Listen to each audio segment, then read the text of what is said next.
Buon pomeriggio, benvenuti, nuovo appuntamento con la nostra trasmissione. Il punto, oggi trasmissione abbiamo presentata così al telegiornale con una trasmissione di spessore, con argomenti che riguardano la geopolitica. Partiremo ovviamente dal piano di riarmo dell'Europa votato al Parlamento europeo e cercheremo di capire anche come si configura in Europa, ma anche in chiave mondiale, questa nuova politica dell'Unione Europea. Cercheremo di capire che ruolo avrà la Sicilia in questa Europa, Sicilia in un ruolo nevralgico al centro del Mediterraneo, poi la paura delle guerre. Oggi ci sarà con noi Livio Gigliuto, presidente dell'Istituto Piepoli, che ci darà dei dati ovviamente originali, nuovi sull'opinione, sul sentiment degli italiani e quindi anche dei siciliani su questi temi. Quindi insomma argomenti e puntata davvero intensa, ma l'anteprima, nonostante tutto, sempre io la dedico al nostro Totò Calì, che ci racconta la sua settimana, anche perché a onor del vero devo dire che Totò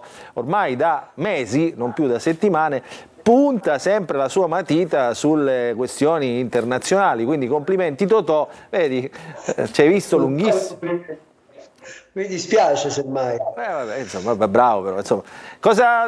Secondo me sei elegante, dove sei stato? Sono stato agli 80 anni del giornale della Sicilia. È bella, bella. Professore, lei non l'ho presentata, non può parlare un attimo. C'è un... No.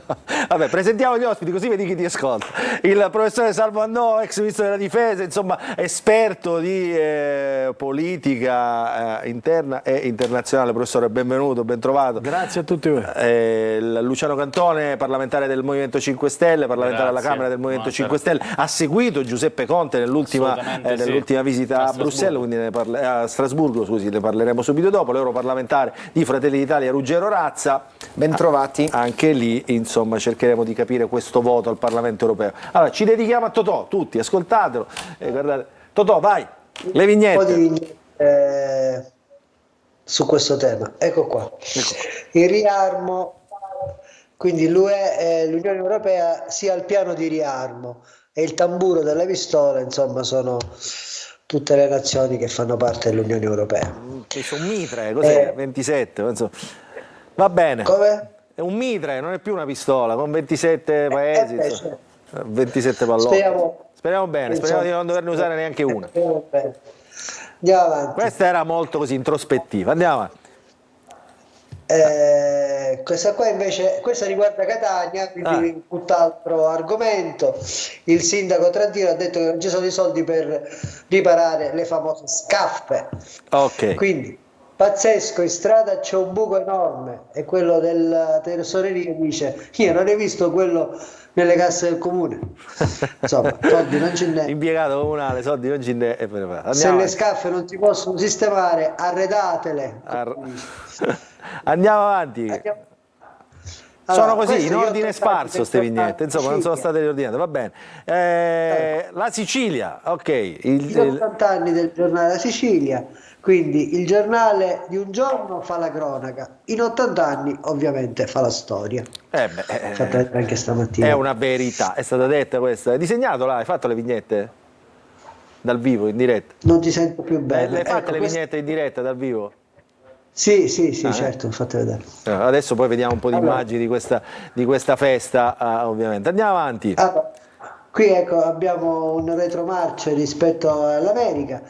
Questo è San Pietro, dice Cristoforo, mi dicono che vai in giro dicendo che hai fatto un grosso errore. Che è successo? Pietro, perdonami, ho scoperto l'America. Cristoforo Colombo. Vabbè, fa ridere, dai. Fa ridere, allora, fa riflettere. Questa è l'ultima, invece questa è bellissima. Questa è bellissima perché l'avevo vista in anteprima, questa qua. Questa qua che richiama anche qualcosa di siciliano. Insomma, il franto è il sogno americano. E Zelensky dice beve per dimenticare, e allora aveva ragione Cuffaro, I have a drink. Questa qua è eccezionale. Poi ha sempre ragione Cuffaro alla fine, non si sa perché. Ha sempre ragione Cuffaro alla fine. Ha sempre ragione Cuffaro. Allora Totò, grazie, si sono messi a ridere, avevano i microfoni staccati, però hanno riso a tutte le vignette i nostri ospiti. Va bene, io vi lascio, vi auguro una buona continuazione e alla prossima settimana. Va bene, ciao Totò, ciao. Allora facciamo così. sigla, poi ci sentiamo il generale Vincenzo Camporini, ex capo di Stato della Difesa, capo di Stato Maggiore della Difesa, quindi insomma uno che conosce bene la difesa, gli armamenti, le strategie militari, e quindi parleremo con lui degli ultimi avvenimenti, quelli che oggi riportano tutti i giornali, a partire da questa tregua, vediamo di cosa si tratta, anche secondo il generale Camporini. Poi ritorneremo qui in studio e apriremo il dibattito con Ruggero Razza, Luciano Cantone, il professore Andò e tanti altri collegati dal resto d'Italia. Quindi state con noi e ascoltate il generale Camporini subito dopo la sigla.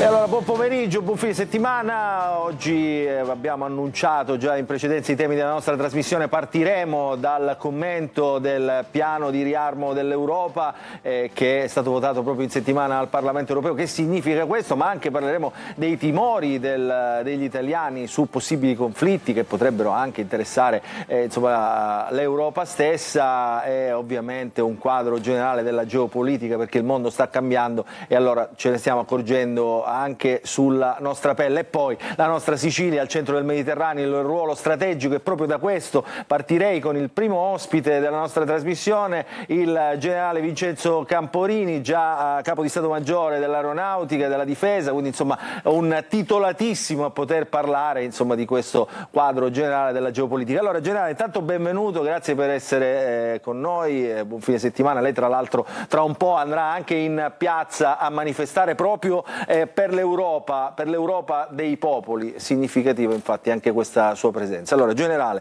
che periodo stiamo vivendo?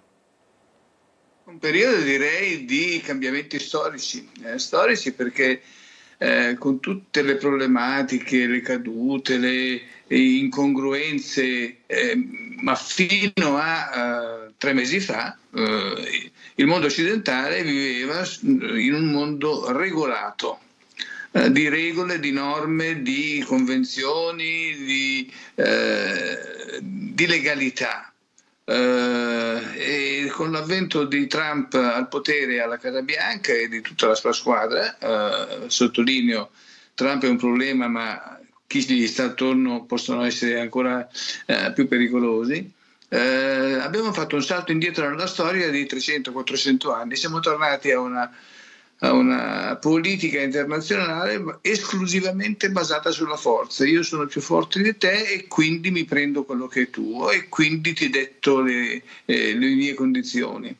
Allora generale, restiamo un attimo sui fatti, cioè partiamo dall'attualità. Secondo lei intanto questa tregua di 30 giorni insomma, della quale si parla, questo avvicinamento diciamo in qualche modo alla pace, c'è chi dice che alla pace non ci si arriva diciamo per accordo ma solo per costrizione, questo insomma anche lei dalla sua esperienza potrà confermarlo o no, diciamo questo quadro secondo lei è stabile in questo momento? No, stabile non è stabile per niente, anche perché questa tregua di cui si sta parlando è ancora completamente indefinita. Cosa significa tregua? Significa che si smette di sparare? Chi controlla che le parti rispettino questa tregua? Ci deve essere sicuramente una forza di controllo di cui nessuno sta parlando. Ci deve essere sicuramente una fascia di terreno che separa le due parti in causa. Quindi io immagino dal punto di vista puramente teorico che si definisca quella che è l'attuale linea di fronte, e nei 5 km, 10 km a cavallo di questa linea di fronte non ci debbano essere truppe, non ci debbano essere armamenti, e della zona che è sorvegliata da una forza multinazionale che necessariamente è fatta da paesi che non hanno preso parte per uno o per l'altro, e quindi diciamo, truppe dei paesi occidentali sono assolutamente da escludere per questo tipo di funzione di forza di interposizione. Stamattina si parlava di Turchia che è membro della NATO ovviamente, però in questa vicenda spesso ha fatto un po' da da ponte tra Mosca e l'Occidente. Potrebbe essere un'opzione, però ripeto, stiamo parlando di idee in libertà, devono essere messe bene in chiaro. E poi chi comanda? Tra le idee generali anche di una Euro-NATO, proprio diciamo escludendo in qualche modo, tirando fuori gli Stati Uniti. Secondo lei è percorribile questa idea?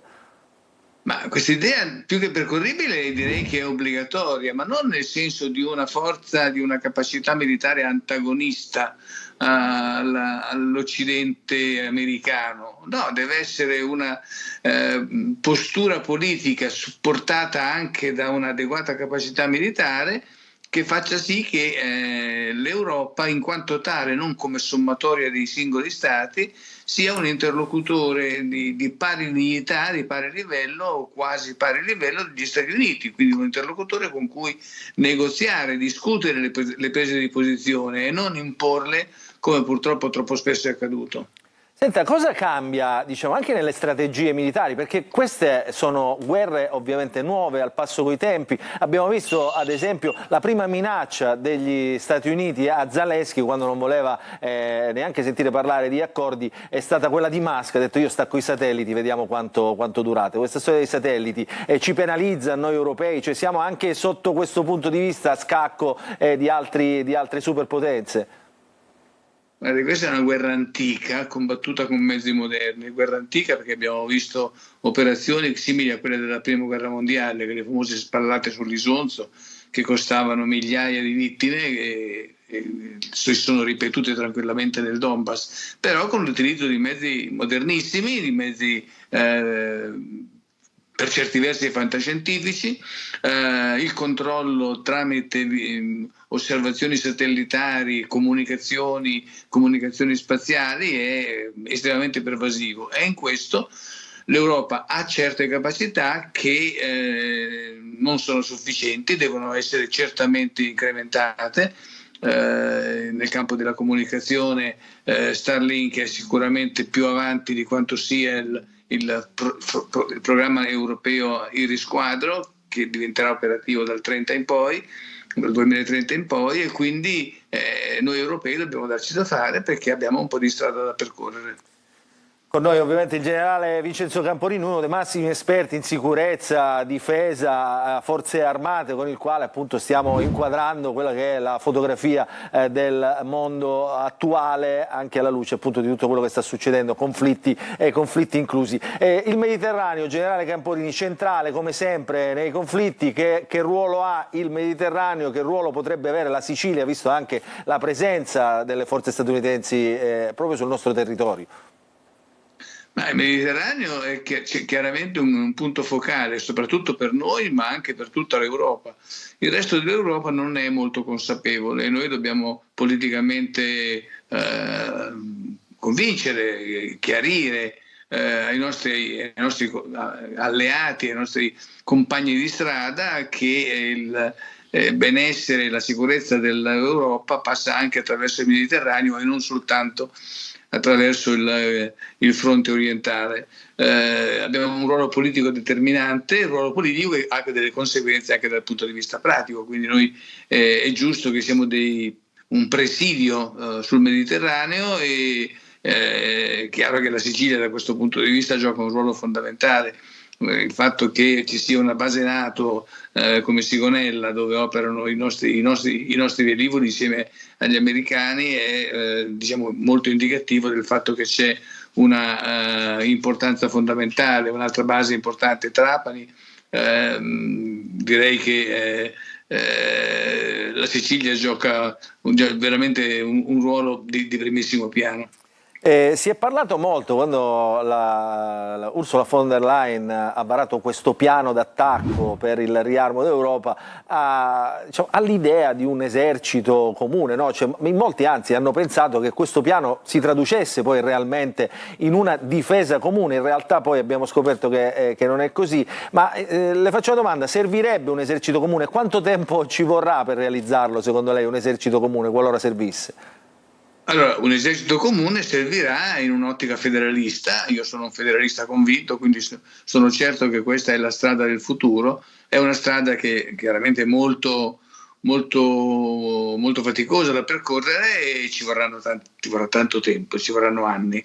Ma questo non impedisce ai paesi europei di giocare un ruolo se utilizzano lo stesso schema che si utilizza con l'Alleanza Atlantica, con la NATO. La NATO non ha un esercito, eppure dal punto di vista militare è certamente un qualcosa di molto efficiente.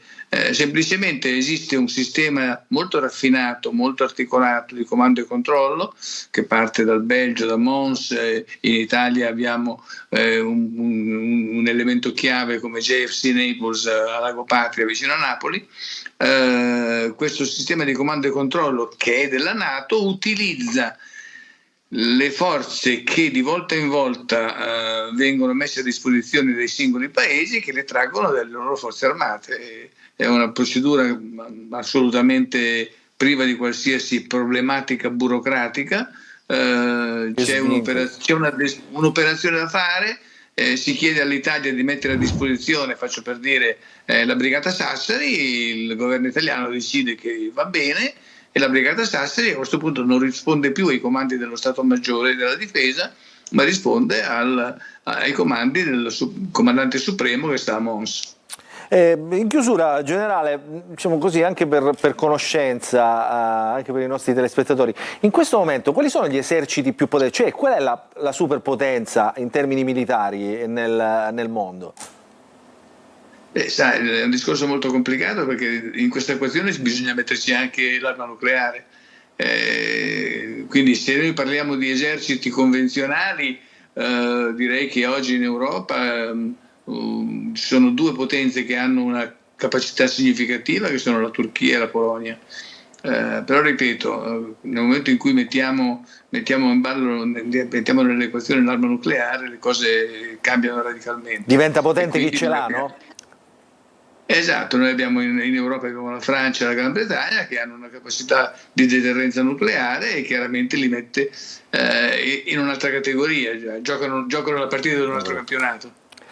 Allora, grazie generale Vincenzo Camporini per essere stato con noi, la ringraziamo, ovviamente l'invito è esteso anche ad altri appuntamenti, ad altre puntate, se vuole e se vorrà. Grazie per il suo contributo. Noi ci fermiamo per una piccola pausa, poi continueremo ovviamente la nostra trasmissione, approfondiremo altri temi e apriremo anche il dibattito con altri ospiti. Grazie a voi e buon lavoro.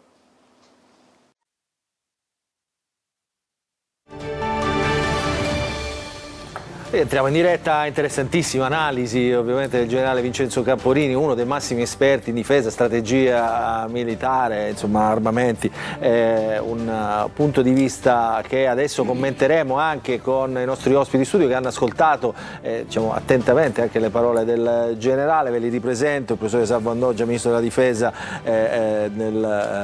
del governo Amato.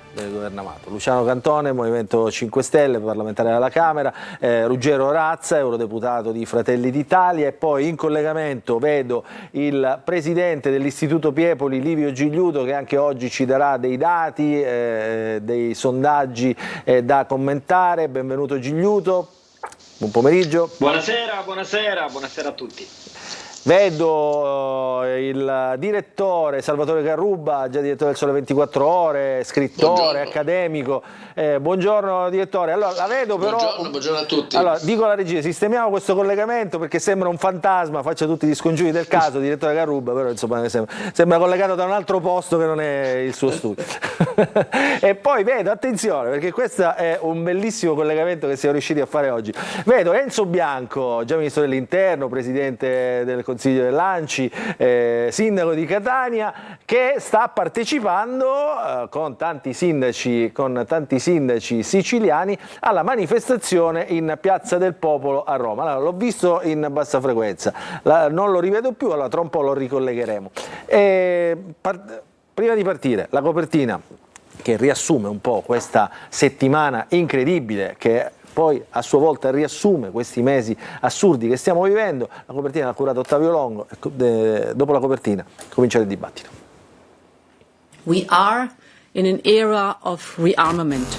Europe is ready to assume its responsibilities.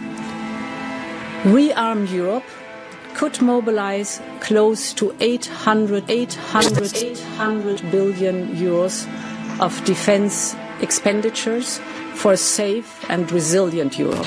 This is a moment for Europe, and we are ready to step up. Thank you very much.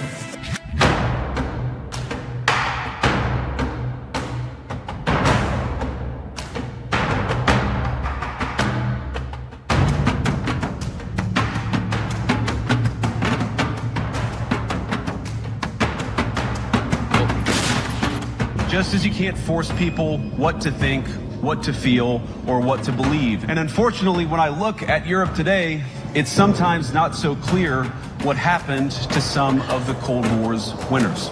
Democracy rests on the sacred principle that the voice of the people matters.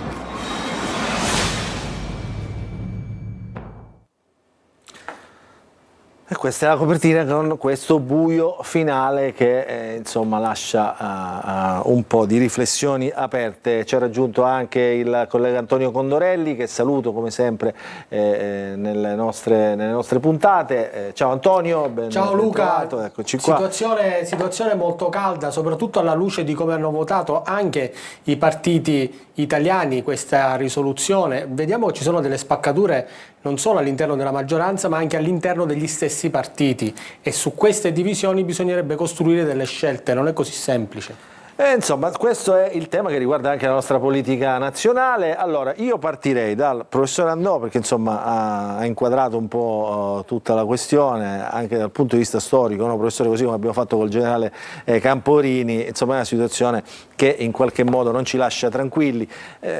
Diciamo, questa novità che arriva dall'Europarlamento, c'è questa voglia di armarsi, che poi significa tante cose, ce lo spiegheranno anche i nostri ospiti politici, però è un segnale che l'Europa insomma vuole un attimo anche staccarsi, come dire, prendere le giuste distanze, lo chiede a lei, dagli Stati Uniti in questa presidenza Trump.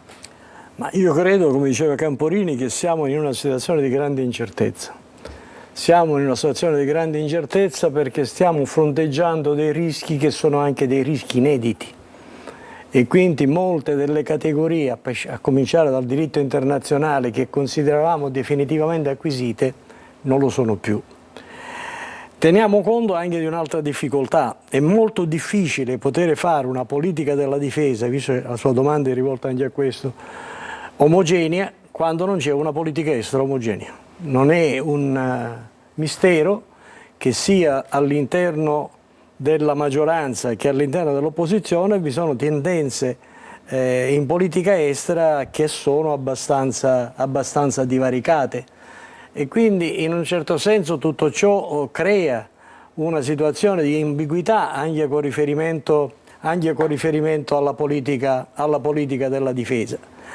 Io credo che ha fatto bene Tamborina a sottolinearlo, che la politica della difesa italiana ha un tasso di forte ambiguità.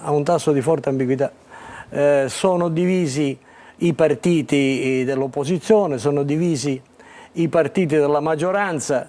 Devo dire che da questo punto di vista il governo ormai sta prendendo un orientamento che è abbastanza univoco, cioè a chi a livello internazionale deve chiederci qual è l'opinione del governo, beh, tutto sommato, se l'opinione del governo è e non può non essere quella della Meloni, mi sembra che la direttrice che sta seguendo la Meloni con riferimento sia alla politica estera che alla politica della difesa sia una direttrice assolutamente europeistica. Però all'interno della maggioranza c'è chi rema contro, e questa forse è la più grande contraddizione. Questa è la più grande contraddizione della politica del governo. Ma sono posizioni, insomma, no, anche di convenienza a volte. Cioè, non credo che... Dal nostro punto di vista sono posizioni, come dire, di comprensibile convenienza, tenuto conto delle tante ambiguità della politica estera italiana.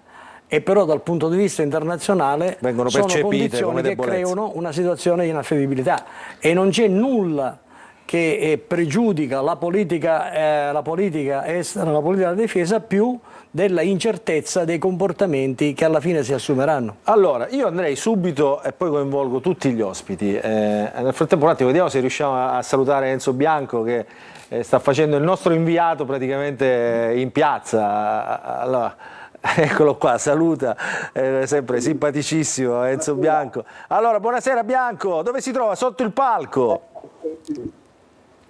O sopra? O sopra? Esattamente sotto il palco, tra il palco e la prima fila del pubblico. Com'è? Ci fa vedere un po' questa piazza, vediamo. In piazza. Vediamo com'è questa piazza. È pienissima, piena di bandiere europee. Pienissima, dico, però Bianco, piena di bandiere europee. Ecco, ci sta facendo vedere una piazza. Solo bandiere europee, è bellissimo. Non c'è una bandiera di partito, bandiere con il cielo stellato, la bandiera con la E in campo verde, qualche bandiera della pace. La cosa meravigliosa è che c'è questa grande manifestazione senza una bandiera di partito. Qui la gente non è una logica di appartenenza, non importa se uno è di una forza politica o di un'altra, siamo tutti impegnati, io spero concretamente e con coraggio, per spingere verso una decisione che non si può più rinviare. O vogliamo fare l'Europa sul serio, o vogliamo continuare. Che significa, Bianco? Sposti il dito dall'obiettivo intanto. Che significa un'Europa, come ha detto lei, comune? Da dove bisogna passare? Un'Europa vera, da ogni settore. Faccio un esempio. Le decisioni oggi in Europa vengono prese secondo il principio della unanimità. Basta che un paese, uno qualunque, anche il più piccolo, non sia d'accordo, si blocca tutto. E si rende conto di andare avanti in una situazione difficile come questa, in cui abbiamo da una parte Putin in Russia, dall'altra Trump negli Stati Uniti, tutte le difficoltà che abbiamo, prendere le decisioni secondo il principio dell'unanimità. La prima cosa da fare è dare delle regole di una realtà che vuole diventare una realtà unica, in cui le decisioni si prendono insieme. Si parla di difesa. Sono pronto anch'io a dare il massimo di sforzo e di contributo per alzare la capacità di difesa. La difesa europea, non solo su quella dei singoli stati nazionali. Ecco, oggi vorrei che da questa piazza, questo segno che siamo tutti uniti, indipendentemente dal colore politico, spinga il governo, non solo quello italiano, ma tutti i governi europei ad avere finalmente un po' di coraggio e a comprendere che in una situazione delicata come questa o l'Europa è più forte o saremo tutti in una condizione oggettiva di pericolo. Questa è una bella testimonianza di Enzo Bianco, però dalla piazza del Popolo, perché c'è un movimento ovviamente che gli italiani sono europeisti, è inutile dirlo, insomma, però insomma, è uno schieramento che oggi si è dato appuntamento a Piazza del Popolo per come dire la loro, insomma un esercizio di democrazia. Allora Bianco, lei resti lì perché vogliamo vedere la manifestazione almeno quando inizia, capisco che... Si è presentata una lista che si chiama Stati Uniti d'Europa e non ha superato lo sbarramento, quindi prima di dire che gli italiani... Tenuto conto che ci sono decine di migliaia in certo. questo momento di telefonini che funzionano. Però faremo l'impossibile per farla funzionare. Ok, va bene, grazie Bianco. Allora, io direi, andiamo subito da Livio Gigliuto che ci dà il polso della situazione, no? Intanto benvenuto Gigliuto, ben trovato, è sempre un piacere quando c'è Livio Gigliuto da noi perché insomma arrivano numeri e dati sui quali ragionare, però credo che anche il collegamento di Livio Gigliuto in questo momento si sia, come si dice in gergo, frizzato. E allora andiamo avanti. Razza, lei faceva le facce quando parlava Bianco, perché?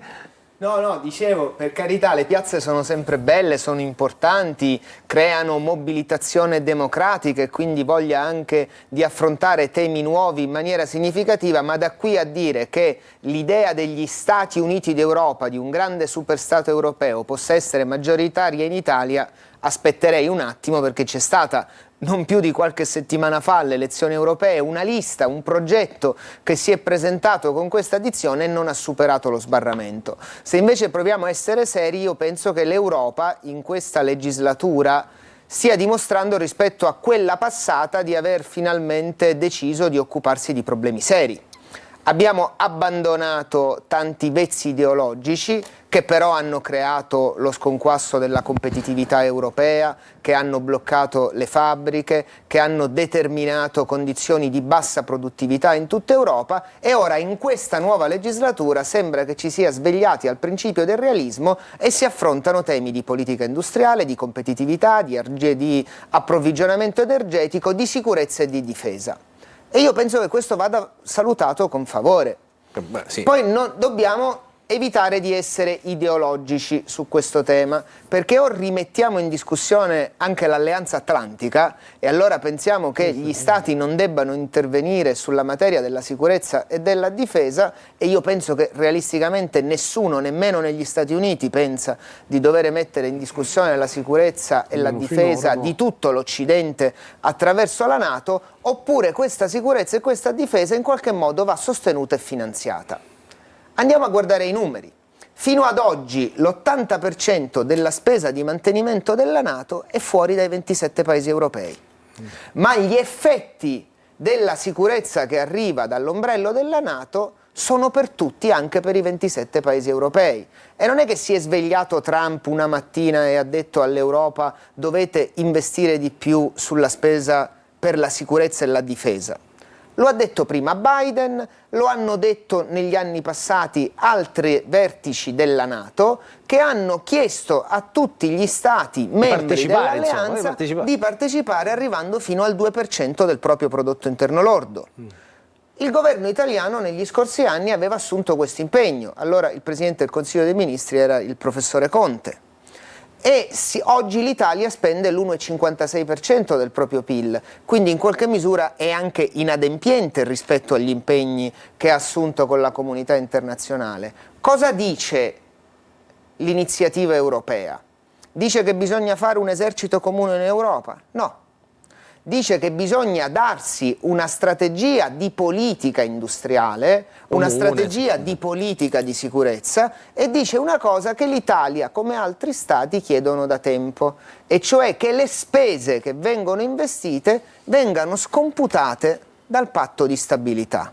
Su questo io penso che non essere d'accordo significa non affrontare il tema in maniera seria o porsi il problema della guerra e della pace. Camporini, no, l'idea quando è uscita la notizia era un esercito comune finanziato. È stato da fatto un 800... grande errore dalla von der Leyen, e mi taccio così. È stato fatto un grande errore e noi abbiamo presentato un emendamento nella risoluzione che purtroppo non è stato approvato dal Parlamento europeo. Allora, l'idea è l'errore è chiamare ReArm, perché la sicurezza e la difesa abbiamo risolto tutto. Cambiamo nome e risolviamo tutto. Poi si presta, no? Diciamo, cambiamo nome. No, ma guarda, io rispetto alle posizioni politiche del collega, ma dal mio punto di vista, che è il punto di vista del Movimento 5 Stelle a cui appartengo, noi siamo stati settimana scorsa a Strasburgo per dire no a questo piano di riarmo, perché in un colpo solo si cancellano 50 anni di storia.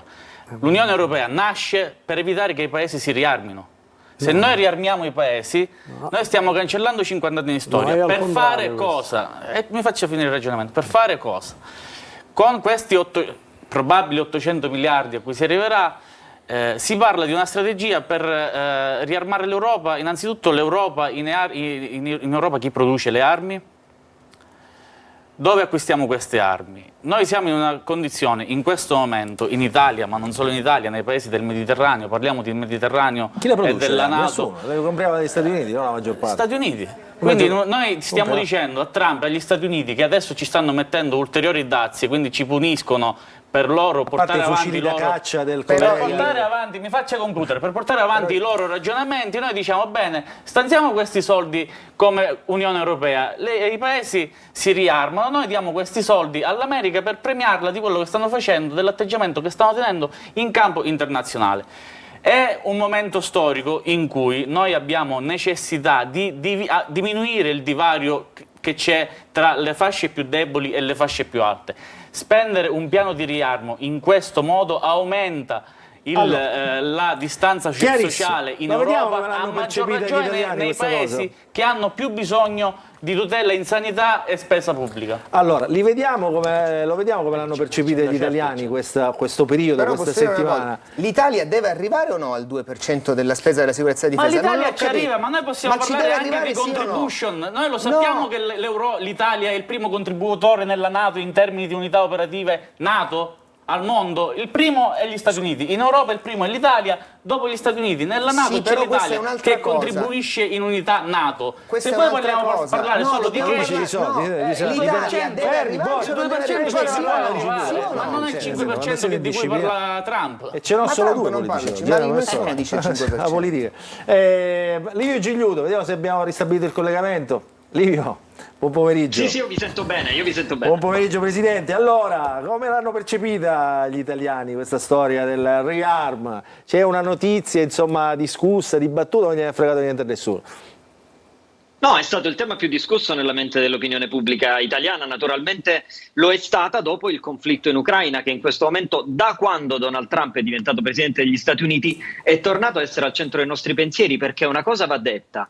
Noi italiani a un certo punto ci siamo un po' disinteressati rispetto a quel terreno di conflitto. Quando pensavamo a una delle due guerre, quella che colpiva di più la nostra attenzione era diventata quella in Medio Oriente. Donald Trump diventa Presidente degli Stati Uniti, in realtà soprattutto Donald Trump assume formalmente l'incarico di Presidente degli Stati Uniti, che è successo da meno di 50 giorni, e in questi 50 giorni gli italiani sono tornati a pensare al conflitto in Ucraina, che è diventato il centro della nostra opinione. Magari su che cosa pensano sul dare le armi in Ucraina ci torniamo dopo, ma su questo mi dica lei, Ciliberti, se invece No, a questo prego, dato non avanti, le perché vediamo qualche scheda, qualche grafico, no? Perché insomma, così, E allora, così commentiamo i numeri da- che poi sono quelli che diciamo restano in qualche modo.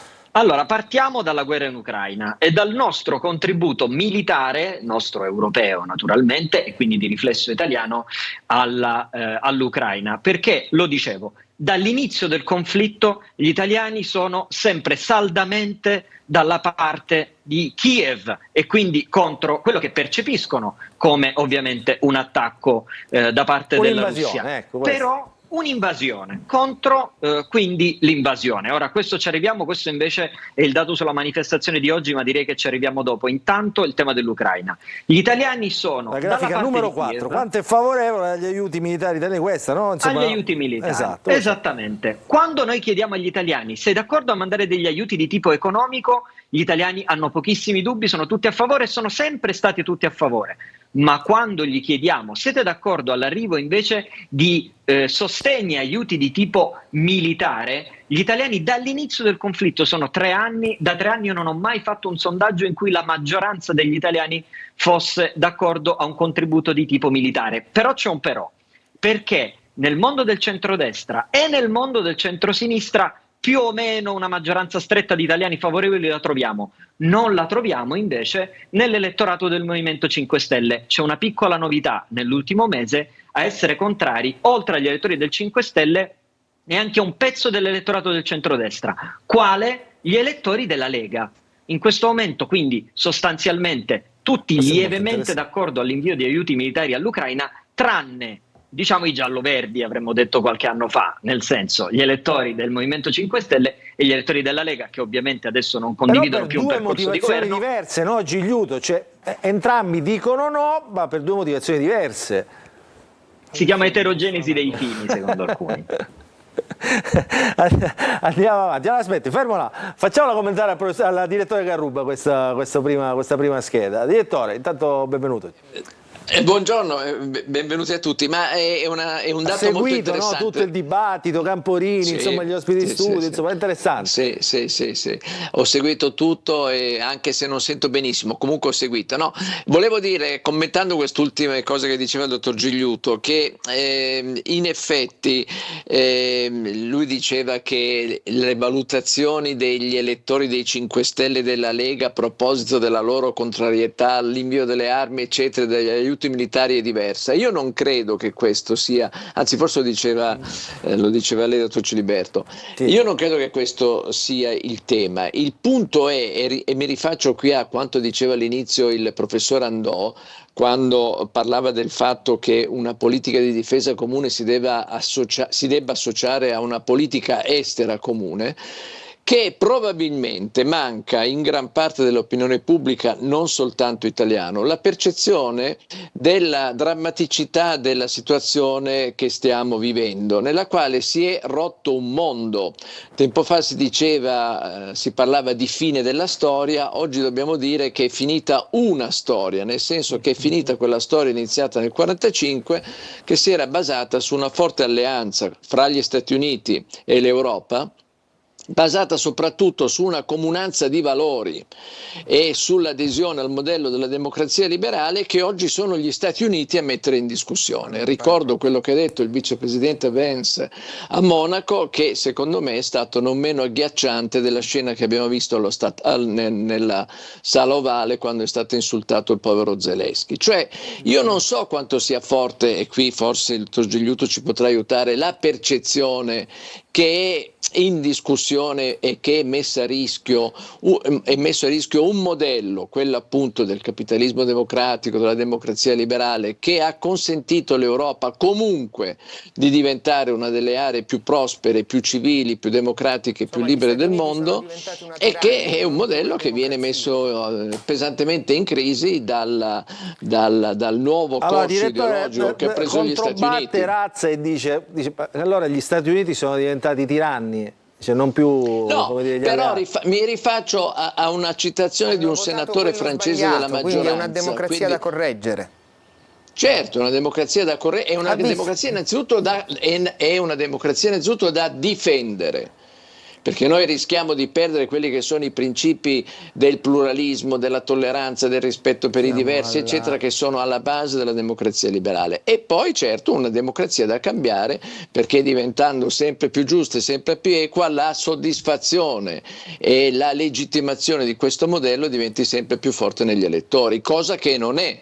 Infatti una delle crisi che stiamo vivendo in questi anni e che ha portato il successo anche di Trump sta proprio in questo, nella delusione di molti cittadini per i risultati che la democrazia porta nei confronti delle loro vite, delle loro attese, delle loro necessità. Allora facciamo così, è interessante anche questo concetto espresso dal direttore Salvatore Carrubba. Noi dobbiamo fermarci, abbiamo una piccola pausa e ritorneremo subito dopo. Abbiamo tanti argomenti ancora da sviluppare, anche sentire Paolo Mieli su queste questioni che poi si raccordano anche con la storia, i famosi corsi e ricorsi storici, ha molto da dire. E poi cerchiamo di capire la Sicilia che ruolo gioca in questo contesto internazionale. Subito dopo la pubblicità.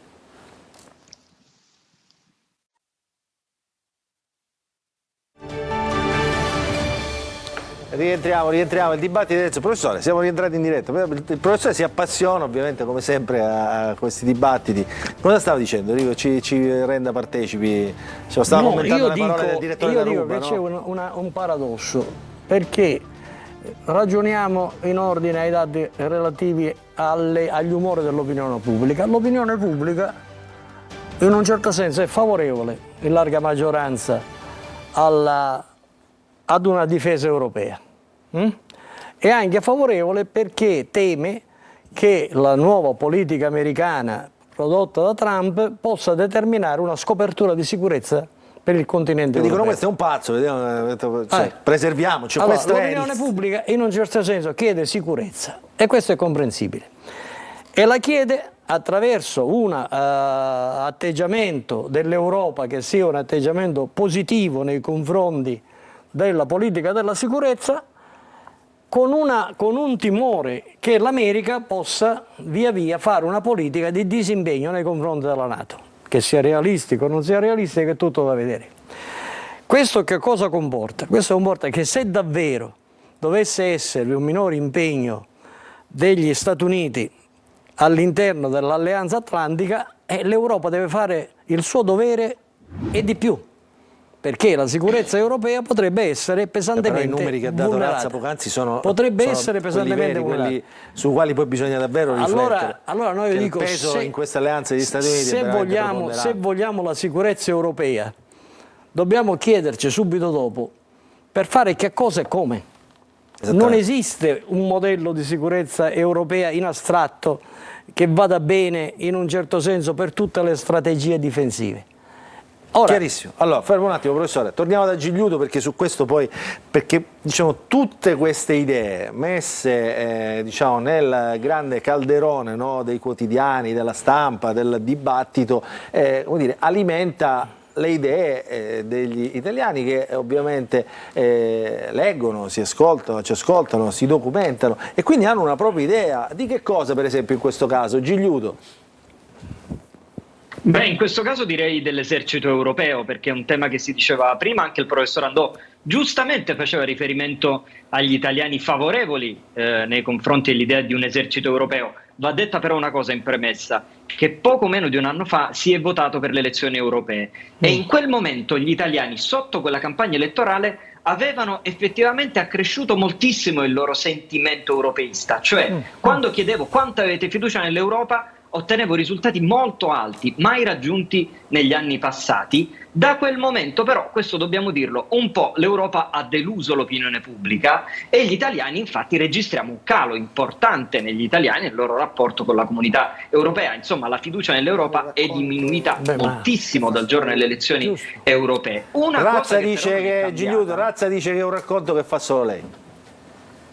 Nel corso però degli ultimi mesi abbiamo misurato un'altra cosa, cioè abbiamo misurato, oltre al sentimento europeista, anche la propensione rispetto all'idea di un esercito europeo. E se il calo del sentimento a favore dell'Europa, un po' la delusione rispetto al sentimento, rispetto all'Europa, l'abbiamo registrata, non registriamo invece un calo rispetto all'idea di costruire un esercito europeo. Anzi, su questo è lievemente cresciuta la voglia di un esercito europeo da parte degli italiani, che raggiunge adesso il 50%, nel mio precedente sondaggio era a livello 48%, quindi è un po' più basso. Insomma, gli italiani l'esercito europeo lo vogliono e lo vogliono trasversalmente, cioè lo vuole sia l'elettorato di centrodestra che l'elettorato di centrosinistra. Direi c'è un solo elettorato che lo vede meno di buon occhio ed è l'elettorato del Movimento 5 Stelle.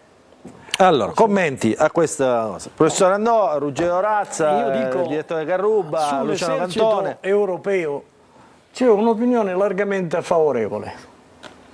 Ho posto una questione: come fare l'esercito europeo e per fare che cosa? E non sono questioni da nulla. Tenendo conto che tutto sommato negli anni della guerra fredda noi non siamo stati a guardare, perché siamo stati parte importante della politica della sicurezza della NATO. Non soltanto, ma abbiamo concretamente fatto una politica di dissuasione nei confronti dell'altro blocco tutte le volte in cui la dissuasione era necessaria per evitare gravi lesioni alla sicurezza nazionale. Chi non ricorda, sono cose dell'altro ieri, ma importanti, cosa è accaduto in Italia quando si trattava, dopo lo schieramento missilistico posto in essere dall'Unione Sovietica, di avere delle contromisure che garantissero un nuovo modello di sicurezza alternativa più forte rispetto ai missili. Che cosa è accaduto? È accaduto, il paese è spaccato. Si è spaccato. Ci sono state anche all'interno delle stesse forze politiche della maggioranza delle opinioni che erano diverse. Però poi la politica della dissuasione, che cosa ha portato la politica della dissuasione? La politica della dissuasione ha portato a assumere tutta una serie di iniziative che andavano nella direzione della deterrenza, attraverso la quale siamo riusciti a impostare una seria politica del disarmo, perché i missili non sono stati messi. E badate bene che in questa vicenda il governo ha ballato, si rischiava di produrre una divisione del governo, all'interno del governo, irrecuperabile, e ci sono state mobilitazioni di piazza imponenti allora, imponenti. Si sono schierati quasi tutti, ma poi alla fine qual è stato il risultato? Il risultato è stato che i missili non sono stati impiantati, perché contestualmente si aveva uno schieramento missilistico in controtendenza, difensivo, che sconsigliava l'Unione Sovietica di tentare quella strada. E allora oggi il primo problema è: siamo disponibili a realizzare, al di là del riarmo o non riarmo, una politica efficace della dissuasione o no? Allora, guardi, e su se non questo- possiamo realizzarla, scusa e finisco, a mio giudizio parliamo di cose astratte. Parliamo di cose astratte, perché quando diciamo sì, però non bisogna riarmare, non bisogna mettere l'Europa nelle condizioni di difendersi, vabbè, questo va bene per le canzoncine, che diciamo mettiamo dei fiori nei nostri cannoni, ma non per una politica della sicurezza. Senta, guardi, seria. senta Mieli che cosa ci ha detto. Ieri l'ho incontrato ad Acireale, abbiamo discusso a lungo anche su queste questioni. Sentite il primo contributo di Paolo Mieli che ha rilasciato la nostra trasmissione. Direttore, sembriamo tornati un po' ai tempi della guerra fredda in questo periodo, o è solo una sensazione?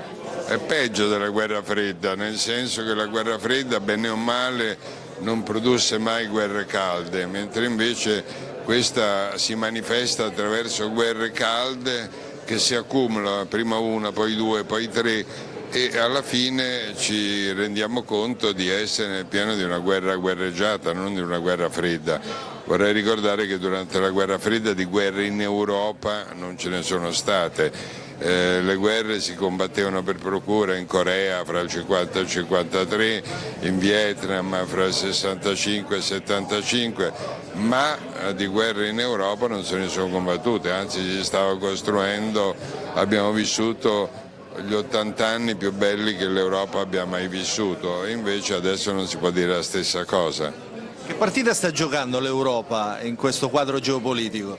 Nessuna per il momento. Ha cominciato a giocare adesso, nel senso che fino adesso si è fidata degli Stati Uniti e si è aggiunta alla politica statunitense, quella di Biden, di sostegno all'Ucraina.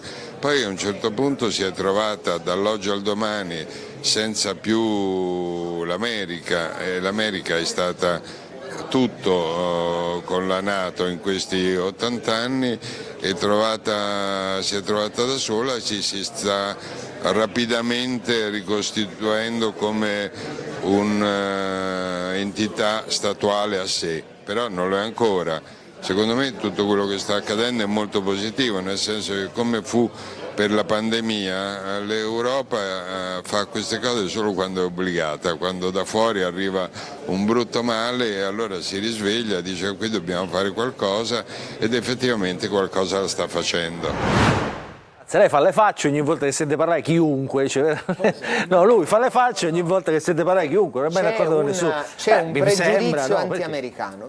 Chiamiamo le cose con il loro nome. Ma fino a un certo C'è punto. un pregiudizio anti-americano che non è esistito fino a quando c'era Biden che metteva i dazi, che non è esistito fino a quando c'era Biden che chiedeva la spesa militare all'Europa almeno al 2%, e da qualche settimana con un nuovo presidente degli Stati Uniti c'è una parte di mondo, chiamiamolo culturale, intellettuale, variegato, che non accetta questo principio. Perché, secondo me? Perché non ha compreso, ma questa è una mia opinione, quindi come tale disponibile a confutarla, che in questi anni è successo qualcosa di molto complicato negli Stati Uniti dall'11 settembre in poi.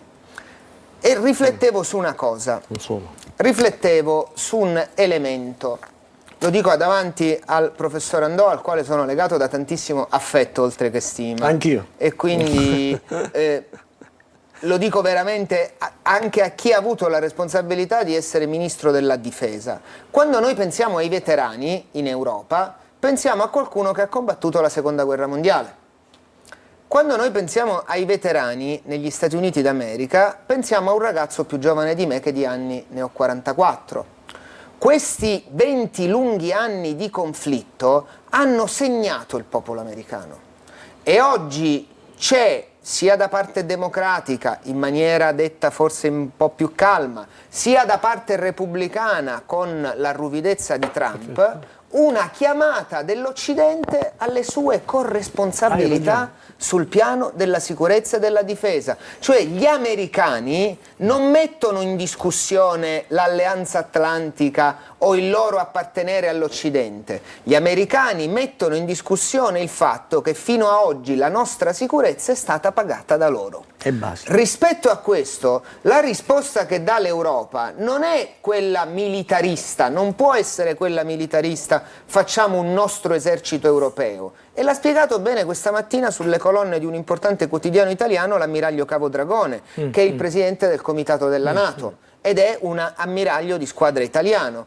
quando ha detto che il modello è quello dell'Alleanza Atlantica. Bravo. Quello è il modello di collaborazione e di lavoro. Non è che qualcuno pensa, ecco, non si può per fare. capirci, non è quando se chiediamo se vuole l'esercito europeo, non vorrei che qualcuno, e ho concluso, non vorrei che qualcuno pensi che ci abbiamo gli alamari con la bandiera europea. Non è questo, è un rapporto di collaborazione rafforzata tra gli eserciti. È un rapporto di strategia imprenditoriale, perché ha ragione il collega Cantone.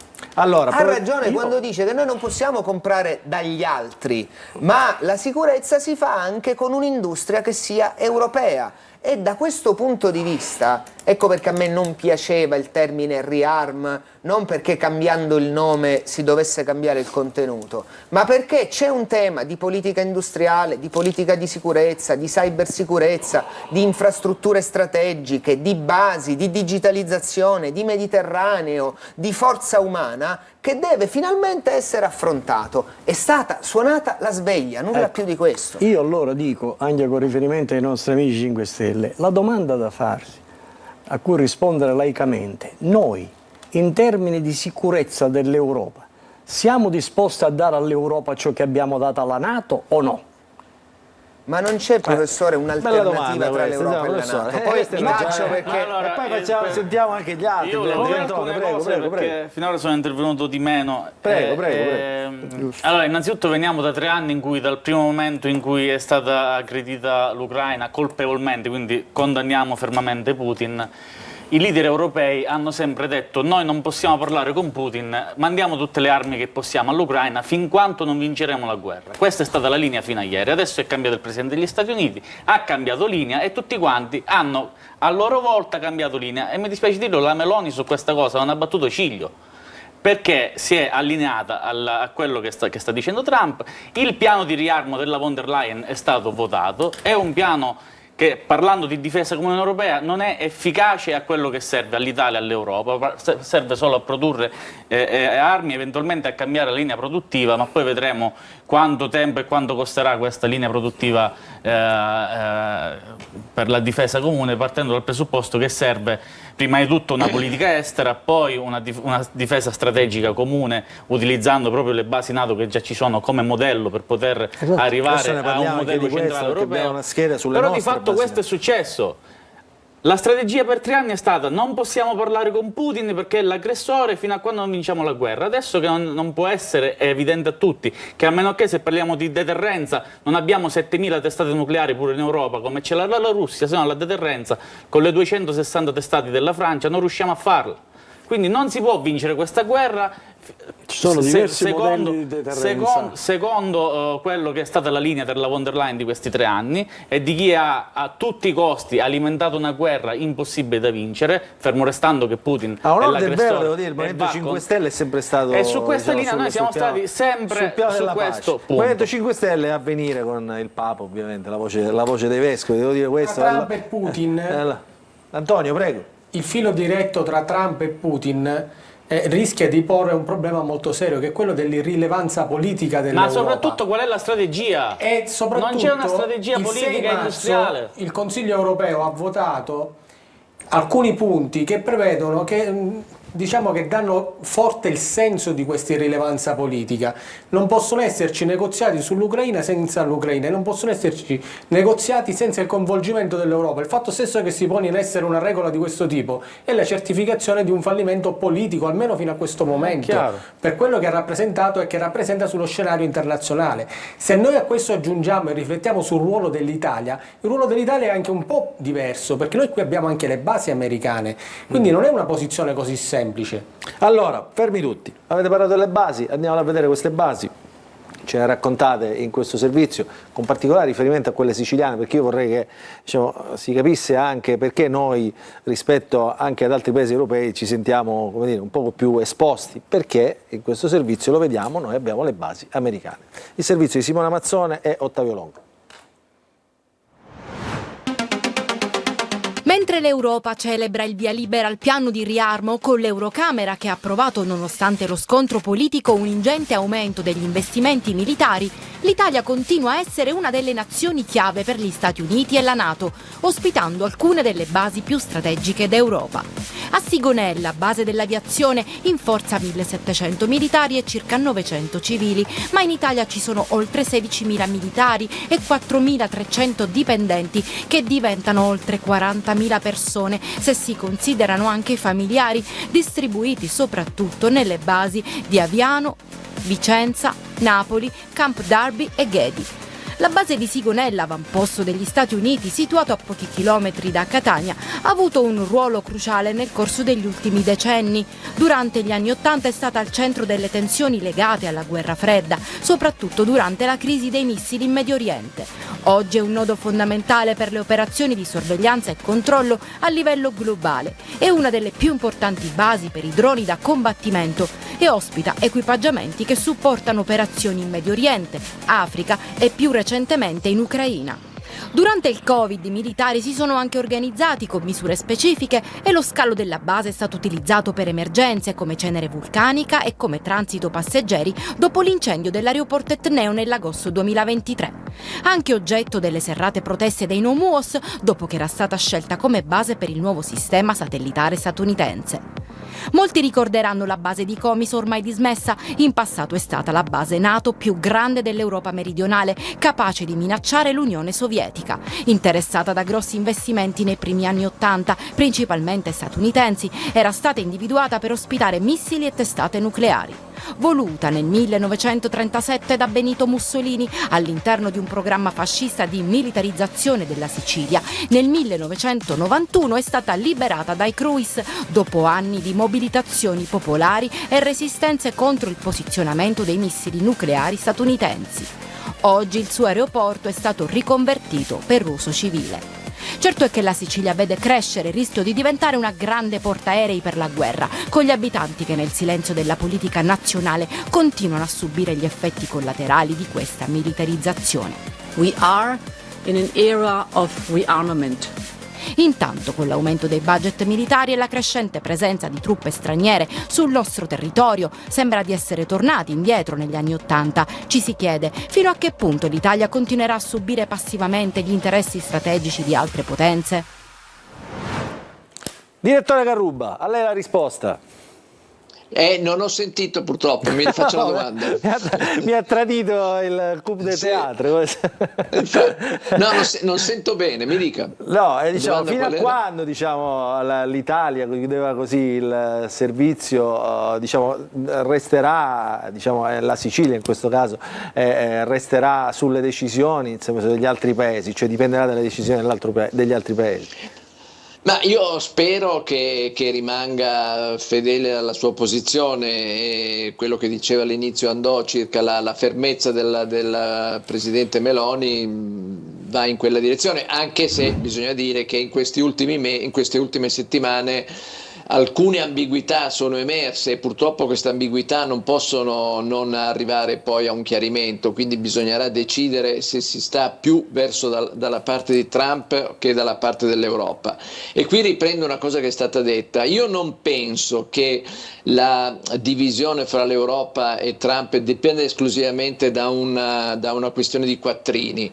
Trump certo ha ragione chi ha detto che non è il primo presidente che chiede all'Europa di contribuire di più alle spese militari.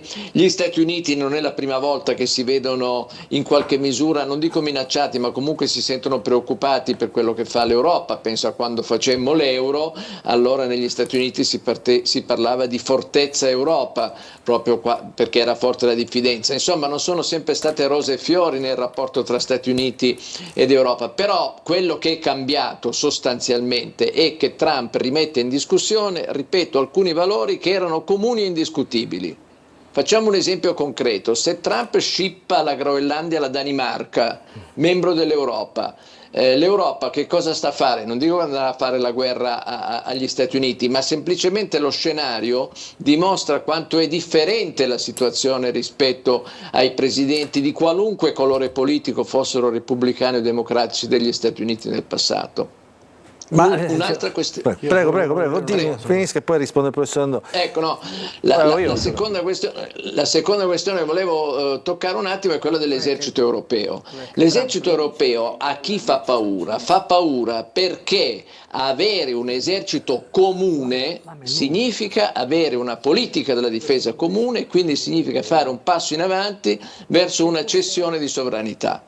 Questo può piacere o non piacere, a me piace, a molti non piace, ma il tema politico è questo: non si tratta appunto di decidere chi comanda, se il danese, l'islandese, l'italiano, eccetera. Si tratta di capire che se si arriva a un esercito comune europeo, anche in embrione, si sta facendo un passo avanti verso una cessione di Sembra sovranità. un po' però anche nella realizzazione, no? A parte i tempi. No, certo, può essere difficile, però mi sembra molto... teorico, diciamo, è chiaro che la soluzione più comoda è quella che hanno prospettato tutti, no? Cioè, esperti di difesa, no? Cioè, ognuno mette a disposizione le proprie forze. È chiaro che, come dire, la sensazione, però la risposta anche all'esterno, quello che dice... 27 che non riesce a mettersi d'accordo su temi economici, a mettersi d'accordo sulla difesa europea. No, però il direttore dice, se l'Europa avesse un esercito comune, la risposta sarebbe irrimediabilmente una e non 27 messi d'accordo, no? Questo è... No, ma io soprattutto, più che spezzare una lancia per l'esercito comune, volevo spiegare per quale ragione molti hanno paura di un esercito comune europeo. Questo volevo dire, ecco, esatto. Perché il tema sullo sfondo della cessione di sovranità c'è, parliamo chiaro e tondo. Salvini, la preoccupazione di Salvini è questa, che l'Europa si rafforzi, e si rafforzi perché si cedono dei pezzi di sovranità all'Europa, e questa è la sfida veramente strategica ed epocale che noi dobbiamo affrontare. Non è più neanche una visione federalista questa. Allora, Gigliuto, siamo rimasti indietro di qualcosa, mi sembra, no? Perché insomma, questo dibattito spacca anche la politica nazionale.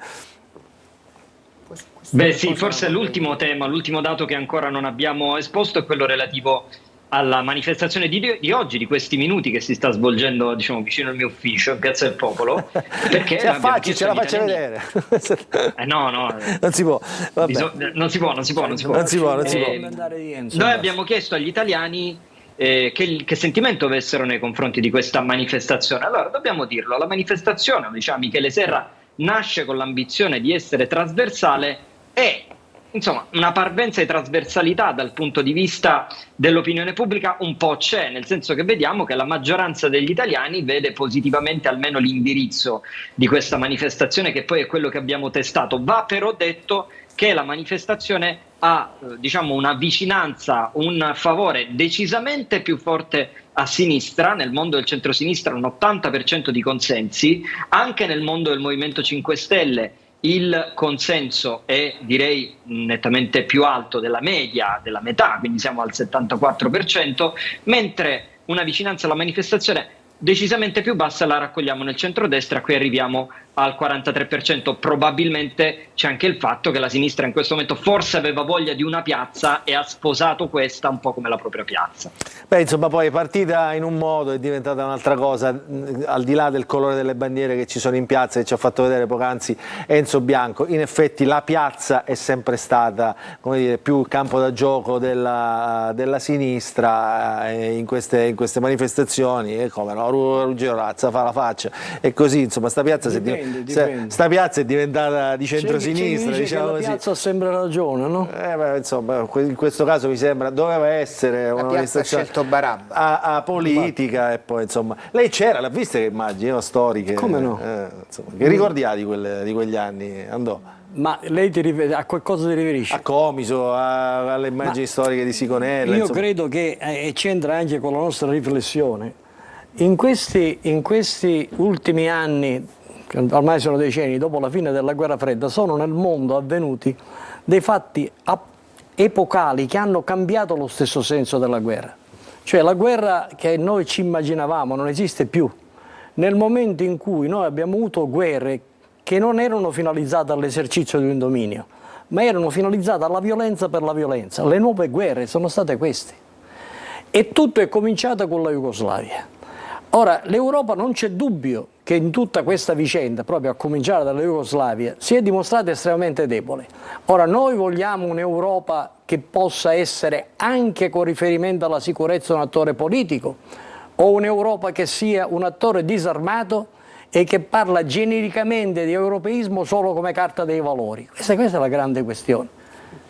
È la domanda che ci facciamo un po' tutti, insomma, anche in questi anni. Ogni volta che si torna a parlare d'Europa, dice: ma che cos'è il senso di questa Europa? E sulla difesa certamente. Hai ragione, ma non può un'Europa assumere impegni così importanti praticamente con soggetti politici che come dire, si regolano ognuno al soggetto. Sì, però diciamo, secondo me nella sua, come dire, immediatezza, Razza l'ha data all'inizio la risposta, no? Cioè, dice, noi Stati Uniti dicono abbiamo partecipato tanto, dice adesso metteteci qualcosa anche voi, e si è chiamato, no, in questo modo, piano di riarmo, probabilmente con una scelta. Ma qual è l'alternativa al piano di riarmo? Io non l'ho capito. No, che cos'è il piano di riarmo? Non c'è poi il ragionamento dell'esercito comune, delle politiche di difesa comune, eccetera, eccetera, se non quello. Come si difende attuato. l'Europa? Io vorrei chiedere ai virtuosi con la NATO e con gli Stati la Uniti. Sicurezza dell'Europa, sicurezza dell'Europa, soprattutto se viene meno l'apporto massiccio della NATO, a chi è affidata?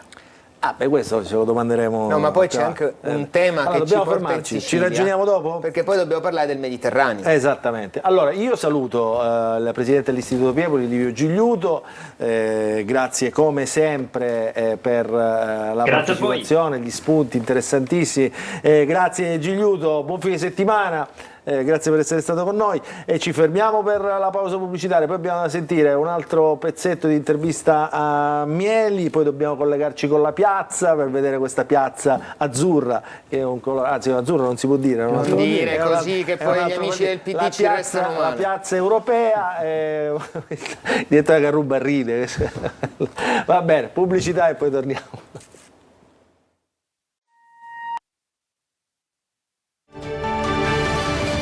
Rientriamo in diretta. Confusione che c'è in questo studio oggi. No, professore Andò, professore, siamo ritornati in diretta. Lo dico a Luciano Cantone, guardate perché bella questa. Siamo, scusa, onorevole Cantone e professore Andò, siamo ritornati in diretta. Stiamo discutendo. Stavano amabilmente discutendo, insomma, il bello della diretta è sempre questo. Allora, facciamo. Il tema c'è.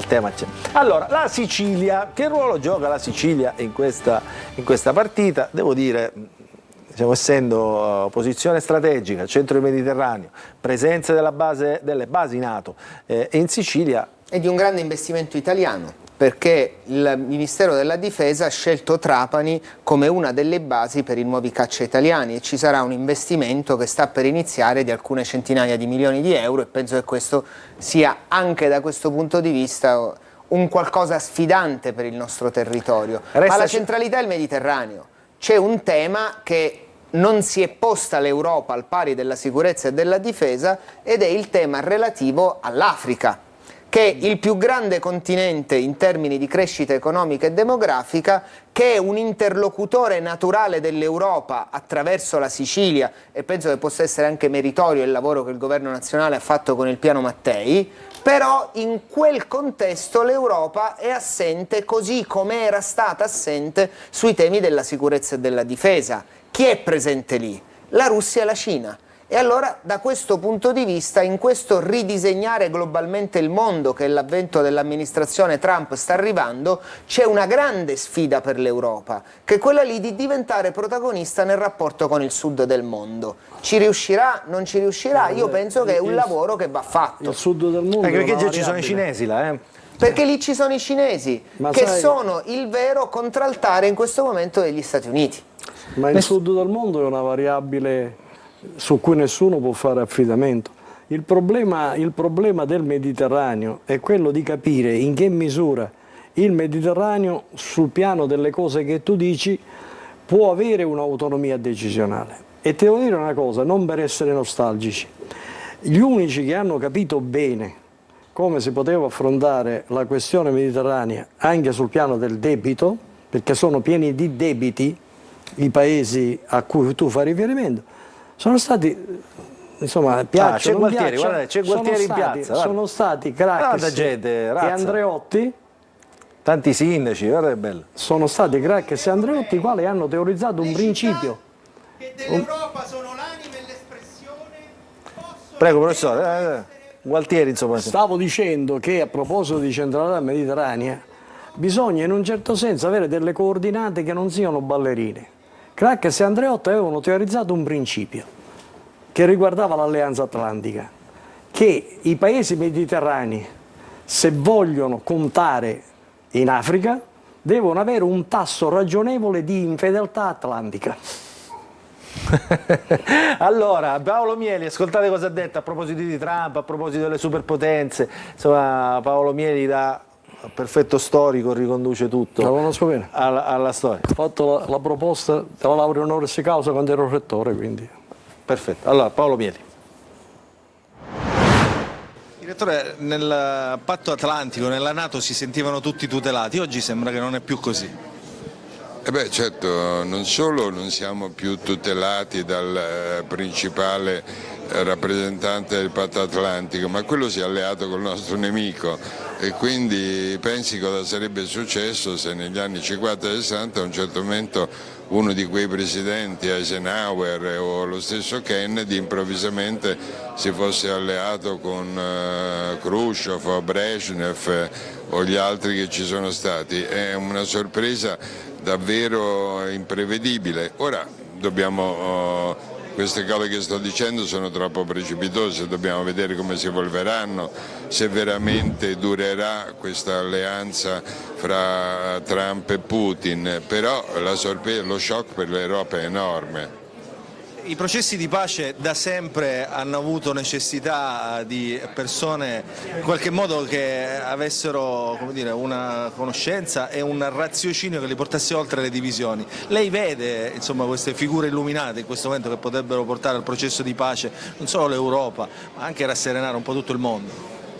Guardi, mi permetto di correggere la domanda. Il più grande processo di pace, che fu quello del 1945, almeno uno dei soggetti, Stalin, era l'uomo che aveva iniziato la seconda guerra mondiale in combutta con Hitler, nel senso che la seconda guerra mondiale iniziò nel settembre del 1939 con un'aggressione congiunta alla Polonia, da una parte le truppe hitleriane, dall'altra quelle staliniane. Quindi definire Stalin un uomo così disponibile alla pace, la pace si fa quando si è costretti a fare la pace e quello che dobbiamo augurarci è che loro si sentano costretti a fare la pace, quanto ai personaggi non sono i più raccomandabili.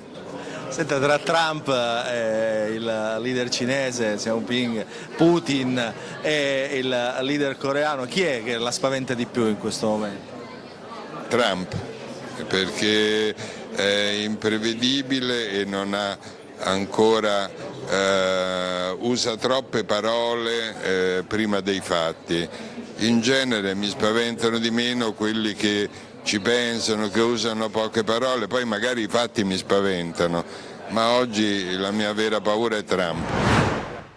C'è poco da fare, razza, è inutile. Trump spaventa. Americano che ogni tanto spaventa. riemerge, tipico anche di una certa sinistra. Perché non Io dire? manderei Cantoni a discutere con Trump, che gli dice... Ma no. guardi, noi abbiamo una posizione debole in Europa, perché soprattutto nel Mediterraneo, il fronte sud tanto discusso, noi io essendo nell'Assemblea parlamentare della NATO, si discute spesso del fronte sud. Ma noi esistiamo nel Mediterraneo e siamo quello che siamo un paese in un continente anagraficamente anziano, siamo il più anziano del continente e non possiamo essere niente di diverso rispetto a questo, non potremo mai essere una superpotenza, non possiamo eguagliare la potenza nucleare, quindi in quest'ottica qua dobbiamo prendere in un Mediterraneo dove la Turchia è molto più forte rispetto a noi, dove c'è la Francia e ci sono gli Stati Uniti, dobbiamo guadagnare una posizione traendo forza da quello che abbiamo, che è la nostra capacità diplomatica, i nostri rapporti internazionali, la nostra bilancia commerciale che sta crescendo e continuerà a crescere. Valorizzando questi temi noi possiamo tornare a crescere con un piano a lungo termine, ma non possiamo paragonarci in questo momento a nessun altro paese delle medie potenze perché non siamo in condizioni. Ricordandoci che usa il polonio Putin. Assolutamente. Siamo Allora, siamo a amici di chiudere, Putin. vediamo se riusciamo a ricollegarci con la piazza, con Enzo Bianco, anche per salutarlo. Io saluto anche il direttore Carrubba. Direttore, buon pomeriggio. come sempre l'argomento insomma appassiona, interessa, oggi più che mai. Un tempo, ricordo quando si parlava tra pochi di politica internazionale, sembrava veramente parlare una lingua straniera, certo. insomma incomprensibile. Oggi devo dire che c'è, e forse aiuta, no, anche questa sensibilità diversa. Questo è un segno di incivilimento del dibattito comunque, che ci sia più interesse. Non c'è dubbio. Allora, grazie direttore Salvatore Carrubba per essere stato Grazie con a noi. tutti, buonasera. Io prima di Vedo chiudere... tante bandiere della pace nelle vostre immagini. Dove sono? Nelle vediamo, immagini che arrivavano adesso vi sta ritorno. parlando, non lo vedo. Quindi sostanzialmente è una piazza per l'Europa e per la pace. contro l'Europa e contro i piani della Commissione europea. È singolare. E contro la per la Costituzione. pace, non c'è- Perché dà un'interpretazione della pace alla Costituzione che non è quella dei pacifisti. Rischia di essere, professore, Allora. un grande girotondo, manca Flores Arcais. Facciamo vedere invece altre immagini molto belle che sono quelle della mattinata di oggi, perché oggi è un compleanno importante, oggi è il compleanno, gli 80 anni del quotidiano La Sicilia, questo è Palazzo Biscari dove appunto si sono tenuti i festeggiamenti, gli 80 anni del nostro quotidiano, ovviamente nostro, che appartiene a tutti, un pezzo devo dire anche della mia storia professionale, quindi insomma anche ci sono particolarmente legato. Eccolo qua, probabilmente questo è il direttore che sta sfogliando il giornale, festa che sta proseguendo, anche questo insomma lo dobbiamo dire. Voi siete stati lì stamattina, siete stati un po' tutti, no professore? Io poi faccio parte della ditta in un certo Fa senso. parte della ditta, lei certo, come no? ogni settimana è presente, quindi insomma è stato qualcuno, insomma questa è la macchina da scrivere, insomma 80 anni di storia, ha raccontato anche la fine della guerra, insomma le guerre fredde, insomma un quotidiano che ovviamente fa parte del nostro territorio, lunga vita al quotidiano in generale. Lunga vita alla si intitolava Quotidiano Liberale, laddove non significava del Partito Liberale, ma significava della liberal democrazia. Per un periodo la testata era così impostata, Quotidiano Liberale.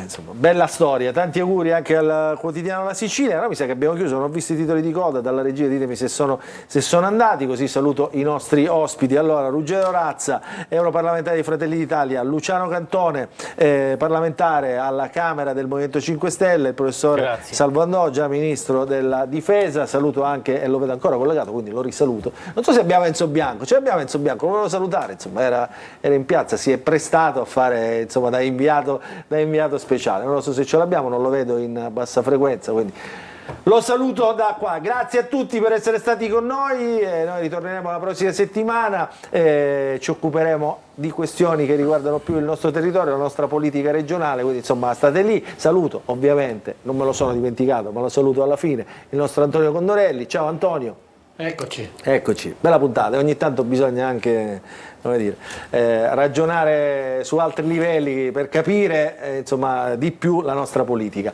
Grazie Antonio, eccolo qua Enzo Bianco, fermi tutti, Enzo Bianco, ci sente?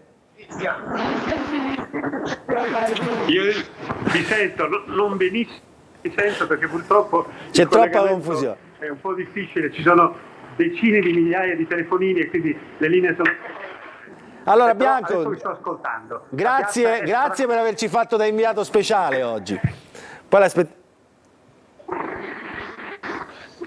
non lo sentiamo. Naturalmente come compenso esigerei un caffè, bene? Ma quello è il minimo, insomma. Un caffè catanese. Un buon caffè catanese. Oggi l'aspettavano agli 80 anni della Sicilia. Ecco. Lo so, purtroppo sono molto importanti e tra l'altro una parte rilevante di questi 80 anni l'ho vissuta anche con responsabilità di governo cittadino. Però era molto importante essere qui oggi a Piazza del Popolo, far sentire che anche la Sicilia, anche Catania vuole essere protagonista di un processo in cui nasca un'Europa forte che affronti il momento delicato, complesso che c'è in questo momento. Tra una parte Trump, dall'altra Putin, tutte le questioni di cui avete discusso e che in parte ho sentito esigono un'Europa unita è forte in tutti i settori in cui si è lavorato, ma anche in nuovi settori, a partire da quello della difesa. Grazie Enzo Bianco per questo suo contributo, grazie a tutti. Allora adesso sì che possiamo chiudere. Grazie a tutti, buon fine settimana, ci vediamo la prossima settimana, sempre qui, Il Punto.